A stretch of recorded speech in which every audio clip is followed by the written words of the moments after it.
Hello everyone and welcome to the Safe Zone Show. I'm Jordan Sanderson, the Q Center Coordinator and your host. Today on episode 2, we will be talking about gender-inclusive language as it relates to the LGBTQ+ community. Language is a part of our everyday lives, so it's pretty important that we choose our words wisely. Today, we'll break our topics down into personal pronouns, microaggressions, and gendered language. Then, we'll wrap things up with a special guest interview. So, let's jump into it.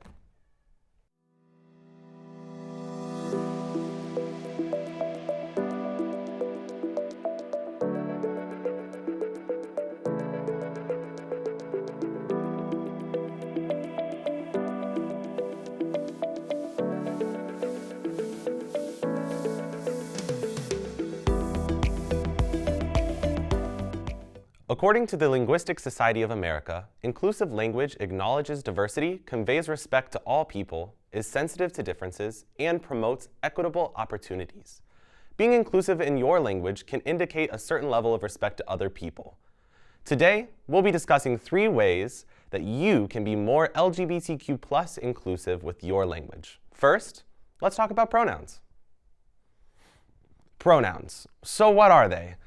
Listen, I know pronouns are a hot button issue right now, so let's get some quick review of basic grammar and definitions out of the way. To put it simply, a pronoun is a word we use in place of a proper name of a person. I, you, he, she, they, him, her, us, and so on. Today, we're going to be focusing on third-person pronouns like he, him, she, her, or they, them.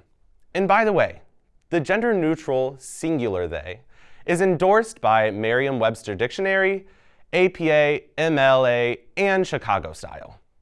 So let's use it in a simple example. My friend Alex cannot make it to class. They are sick today, and I told them that I would take their homework back to their dorm for them. They appreciated that, and that I could help them out with their stuff during this time. Really simple. We actually use they, them pronouns in many other scenarios. For example, we use they, them pronouns when we don't know who a subject is. For example, that person left their umbrella here after the meeting. I don't know who it belongs to, but I'll give it back to them. So that's how you use pronouns, but how do you ask someone their pronouns? My best advice for asking someone their pronouns is always to share yours first. It invites people to do the same and might make them feel more comfortable to do so. Here's an example. Hi, I'm TJ and I use the pronouns she, her. Sharing your pronouns verbally is a great way to invite someone to share theirs as well.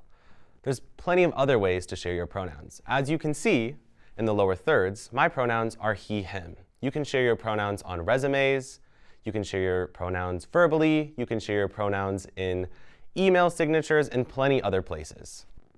Now, mistakes are bound to happen, especially if you're not used to asking people their pronouns, or you're using gender-neutral pronouns for the first time, or if you're learning someone's new pronouns after previously referring to them differently. Let's see some examples. She works in human resources. I'm sorry, they work in human resources. They'll be running the program today at noon. It's important here that you correct yourself quickly if you can and move on. Making a big deal out of the situation oftentimes creates a larger problem. Another example, M is here for his appointment. He'll be sitting in the lobby until you're ready for him. Later, you recognize you used the wrong pronouns for M. You chat with M on her way out. Hey M, I'm sorry for using the wrong pronouns earlier. I know that you go by she, her, and I will get that right next time you come in for an appointment. Have a great day. In this scenario, you have identified the issue and you've let M know that you will work on the problem. The important part here is to note that you are not centering yourself in the situation as someone who is going through something, right? It might be difficult for you to correct yourself on pronouns, but it probably is more difficult for that person to be misgendered over and over again. So now that we know how to ask pronouns and share our pronouns, it's kind of important to know why they're important. So it's likely that you call your friend Alexander Alex, if that's what he prefers. We can apply that same logic to pronouns. Using a person's correct personal pronoun is a form of respect, and it can be really easy to do. The reality is, we do not have to understand fully why someone's pronouns are important to them. But that does not mean that we shouldn't respect those individuals and their choices. It's also important to note that assuming someone's pronouns based on their appearance will not always lead to correct pronouns. Think back to episode 1. We talked about gender identity, gender attribution, and gender expression. Those things don't always align, as well as those things do not always align with their pronouns. So that is why it's important to ask. Now let's move on to our second section, microaggressions. By definition, microaggressions are the brief and commonplace daily verbal, behavioral, and environmental indigencies, whether intentional or unintentional, that communicate hostile, derogatory, or negative racial, gender, sexual orientation, and religious slights and insults to the target person or group. That was a lot of words. So let's talk about microaggressions. Microaggressions can vary from rather small, unintentional comments that might make uncomfortable assumptions, such as, "Oh, are you shopping for your girlfriend?" to a man who's shopping for his boyfriend. Unintentional and not necessarily offensive, but can be annoying. And you might think, well, what's wrong with one annoying comment? Perhaps nothing. But what happens when it's 10, 15, 20, or even 30 annoying comments within a day? On the other hand, microaggressions can be very dangerous and or life-changing. For example, gay people should never adopt kids. How could a kid grow up happy and healthy with 2 dads? You shouldn't ruin a kid's life like that. Comments like these can stay with folks for a lifetime. Now, I could go on for hours talking about specific examples and sharing different ways microaggressions can impact people. But to wrap it up for now, it's important to think about intention and impact. Take a moment to look at this chart and see other examples of microaggressions that LGBTQ+ people might face.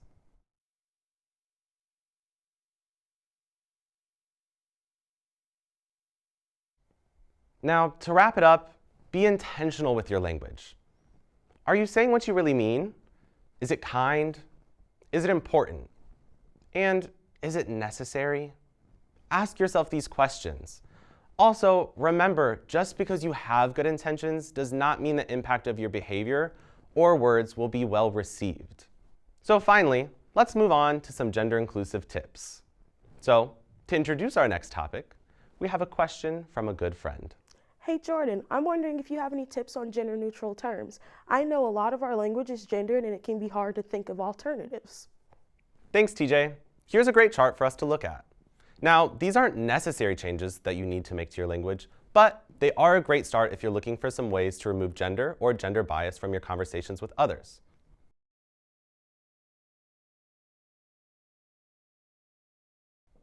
Now, before we move on to our interview, I'd like to wrap up all of this with one of the most important points I can make. Through all of today's material, none of it has to be specifically important to you. You do not need to feel passionate about gender-inclusive language, but that doesn't mean you shouldn't use it. It's a fairly easy way to show respect and compassion to others who might not be similar to you. Now, with that being said, I hope you all enjoyed today's lesson on inclusive language. I'll catch you in a moment for our interview with a very special guest and a close friend of mine. Hello everyone, and thank you for joining us at our final section of today's episode. Today I have with me a very special guest, one of my close friends, and a faculty member here at Purdue Fort Wayne, Dr. Sauerland. If you'd like to introduce yourself to our audience today. Hi everyone, my name is William Sauerland. I'm an assistant professor of music and the director of choral studies here at Purdue Fort Wayne. Wonderful. So today we've talked a lot about gender-inclusive language, we talked about microaggressions, we talked about pronouns, and we ended it on gender-neutral language. So I have a quick question for you. Do you have some tips or tricks for someone who's working on changing their language or being more gender-inclusive with their language in general? Absolutely. I think one of the things we have to consider is that our language is entrenched with gender, and it is pervasive. And so first we have to acknowledge that all of us speak with gendered language, and it actually takes practice to undo that. So I think in many situations people may walk in well-intended into a room and say, "Hey guys," when really they mean "Hi everyone" or "Hi all." And I also think an important thing is to continue to pay attention, because what we consider gender neutral now may not be always considered gender neutral in the future. And so we have to continue to sort of pay attention to this throughout our careers. Can I give one quick example? Absolutely. And I work in choral music, and one of the things that we say in choral music is sopranos, altos, tenors, and basses. Those would be the 4 voice parts. And while people will consider that now gender neutral, my research actually indicates that it's not. When we say soprano, we picture a very specific kind of singer, and that may not be a male singer. And so for now, we would say that's gender neutral, but hopefully language will continue to evolve. Obviously, I think through a choral music lens, but in other ways that we will continue to evolve language to actually be more gender neutral in the future. Absolutely, which is a fantastic answer and a great segue to my next question, which is, how do you think gender inclusive language is going to help create a better future? You know, I think so often when we think about gender inclusive language or queering our language, we're thinking with the intention of it being for trans or gender queer individuals. But I actually think when we use gender neutral language, it's better for everybody. It's better for cisgender people. It just creates environments that are more empathetic, more compassionate, more affirming and welcoming for all people. And so I think in a very broad and a universal way, de-gendering our language not only sends a message to non-binary or transgender individual folks that they are valid and valued and seen, but also just sends a message to everybody that we aim for greater empathy and compassion for all. Absolutely. I have a side-off question. You said queering our language. Could you maybe explain to the audience what that means, queering our language? Well, that's a complicated answer, but I'll try to give it in a short segment. Queer theory is an academic lens that suggests that we should problematize and query or question everything that we're doing.